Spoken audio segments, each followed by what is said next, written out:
When we started with the initiative 2.5 years ago, I think that there was very strong sense of, I would say, urgency. We need to act, but also in the positive sense of European pride, that we are so good in machinery, we know how to make the best cars in the world, and we should definitely be technological leaders if it comes to electromobility. And we clearly felt that if this initiative is to succeed, that it must be industry-led. Therefore, we've been working with you so closely. I really would like to thank all of you for this very active participation, because from the initial meeting, now we have the European Battery Alliance with more than 300 members of, I would say, leading companies across Europe. More than 100 billion euros of investment is channeled towards those projects. And of course, I will speak in a minute about the further plans in that direction. And of course, it wouldn't happen if we wouldn't have that strong support from the industry, and it wouldn't happen if we wouldn't have a close cooperation with our very treasured partners. And I really would like to thank especially InnoEnergy, European Energy Research Alliance, European Association for Storage and Energy. And I know that now you will be a very important partner, because what will in the end decide the position of electromobility, car industry, and our storage, energy storage position on the global market would be research, innovation, and how can we really apply it and market it across the board. I am absolutely convinced that Batteries Europe will play increasingly important role, especially in this trend of research and innovation, where the potential for bringing the added value is really the biggest one. We all know the problem usually the good innovation from Europe has. It's very often it's problem with scaling up, with financing, with patenting, with getting it quick enough to the market. And of course, that very assertive commercial policies, be it from the United States or from China, who are, of course, looking very closely after any good innovation which is coming from European labs. Therefore, we decided to make sure that when we will be looking at the European Battery Alliance, that we want to cover the whole value chain, that we want to really have one strategic approach to the battery, starting with sustainable raw materials, going through the most developed and most cutting-edge software, which would allow us to have this vehicle-to-grid connectivity, because in that case, batteries in our car fleet can help us to balance out the intermittency of the proportion of renewables, which in our energy mix would be going higher and higher. And then, of course, we want to make sure that there will be a second use and massive scale industrial recycling, which would create already the secondary raw materials market in Europe. And when I was talking to some of the producers already now, we have quite a lot of secondary material, because we are learning how to do the mass production of batteries in Europe. And it means that at this first phase there is a lot of waste until we become more efficient in producing high quality batteries. I would like to tell you that it's not only me who is happy about our progress, but I think it's felt across Europe. I'm talking regularly to the Prime Minister, to the ministers of economy, ministers of industry. And as you know, our new president, Ursula von der Leyen, asked me to continue with the European Battery Alliance, because it's considered to be a success. And we are now thinking if we cannot use that pattern of getting together leading companies, providing the discussion space, financial incentives, also for other key technological or industrial domains where we would need, or to kickstart or accelerate build-up of our competitive edge. Like, for example, European digital infrastructure, which is super dominated by American companies, or hydrogen, where it's also the huge potential. And I believe that some of the echoes of these discussions you will see in the new industrial strategy for the 21st century, which we are preparing together with Commissioner Thierry Breton for March of this year. We see European Battery Alliance as a key enabler for this long vision to become the first climate neutral economy already by the mid-century. We know that this is a very demanding task. I was responsible for Energy Union, and I know that how difficult negotiations we had on all the targets for renewables, energy efficiency, and other important limits and targets. And all that effort brought us to minus 45% by 2030. But we felt clearly the call of the European citizens, many of the European governments and European Parliament to be even more ambitious already for 2030, where now our president is looking for the ways how would increase that ambition to 55% of reduction of CO2 already for 2030. So there is a challenge, and we know that without energy storage, without electromobility, simply we will not be able to achieve that goal. And what I hear, and you are the expert, so you could correct me in our discussion after that, what I hear is that it's very difficult to have more than 55 or 60% of renewables in the grid if you do not have high quality storage, which helps you to do the balancing in the grid, and therefore your work is so important not only for smart mobility, but also for overall, I would say, energy and smart energy landscape for Europe. As we expect demand for batteries in Europe would be around 800 gigawatt hours by 2030. And a large part of the battery demand, at least in the first phase, would come from automotive sector, where we expect that the e-cars, e-vehicles would need like 400 gigawatt hours already by 2028. And all this would represent the market of 250 billion euros per year, starting already from 2025. If I was looking through different figures, I think that we have such a convergence that how massive this transformation will be. And for example, Bloomberg New Energy Outlook report forecasts that by 2040, 57% of all passenger vehicle sales will be electric and will represent 30% of the global vehicle fleet. So it's really massive transformation, a huge transition to this new technology. We all know that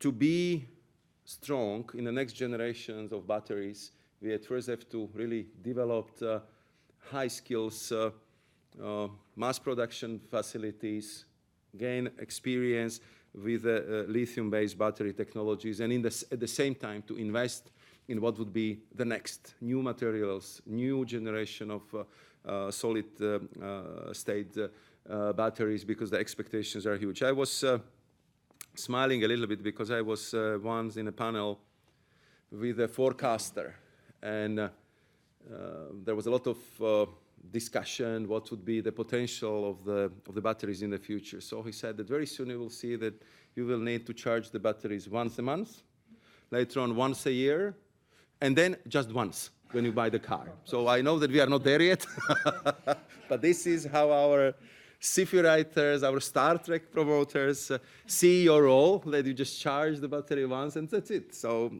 of course, I know that this is very, very futuristic view, but I think that everybody in the world is looking for the ways how to increase the density of the batteries, how to improve the quality of the batteries, and this will be till great extent your task. Of course, how we can help you, what we can do for you. I think that you already got familiar with the Horizon 2020 battery calls, including long-term research calls guiding by Battery 2030 Plus initiative. I think it would be also very good to have the feedback from your side, what worked well, what didn't, where it was too bureaucratic, too cumbersome, because we simply have to improve the way how we are managing also this funding and the financial instruments, and therefore I think that your role will be so crucial, not only to help us to pioneer the research, but also to tell us which instruments are working and which are not, and how we can improve them. You already, most of the bodies or the companies you represent, you are already familiar with our IPCEI approach, the important projects of the common European interest. I think it's for the first time when we are deploying it at such a massive scale. And it was I can tell you that was a big challenge, not only for participants, but also for the European Commission, because we did it for the first time at this scale, on this level. And I only have to admit that we had excellent cooperation with DG Grow, DG Comp, with all other DGs, because it was really like a collective effort to show that we can make a difference and we can use this convening power of the Commission and financial instruments to help the industry catch up, and we hope very soon to become leaders in this sector. We had the first French-led IPCEI, as we call it, approved in December. As you know, more than 3 billion of allowed legitimate state aid, altogether investment of 8 billion euros. I spoke with Peter Altmaier, the German economy minister. He was telling me that they are preparing more massive IPCEI, probably for the March. In the first case, we had 7 countries, 15 companies. Now it looks like we'll have 13 plus countries and 50 plus companies. So we see that this is attracting a lot of attention, and I think what would be the challenge for us to manage that scale well. And as you know, we also been working very closely with our Nordvolt colleagues who've been such pioneers, and going from the startup, from the PowerPoint presentation to the bookings, I understand, in 10 billion euros for 2030, which is pretty impressive in such a short period of time. The good thing is that we can use also for your support other instruments like inter-regional smart specialization fund.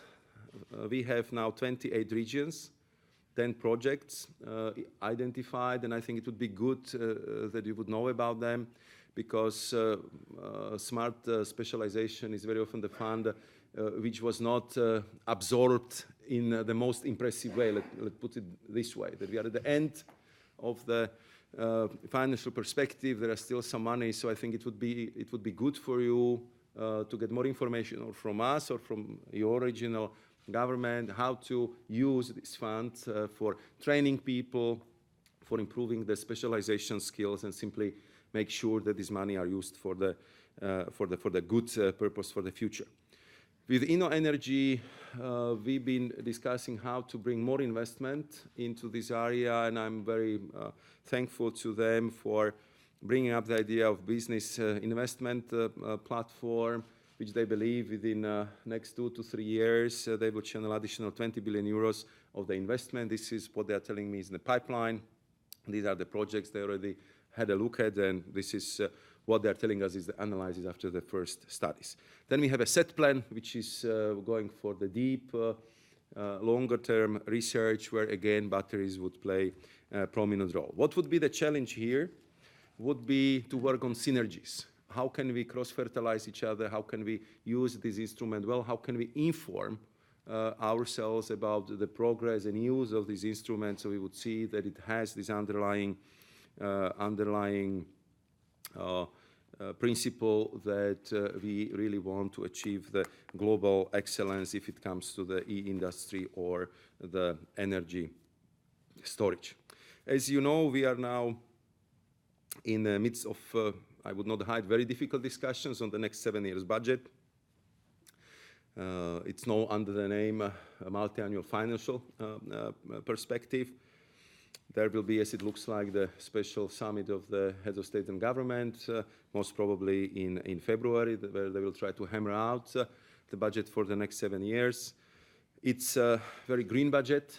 It's a budget where I'm doing my utmost. Even more money would be allocated for research, for batteries, and in our initial proposal, we suggested that the Horizon Europe, which should be successor to Horizon 2020, should be in the realm of 100 billion euros.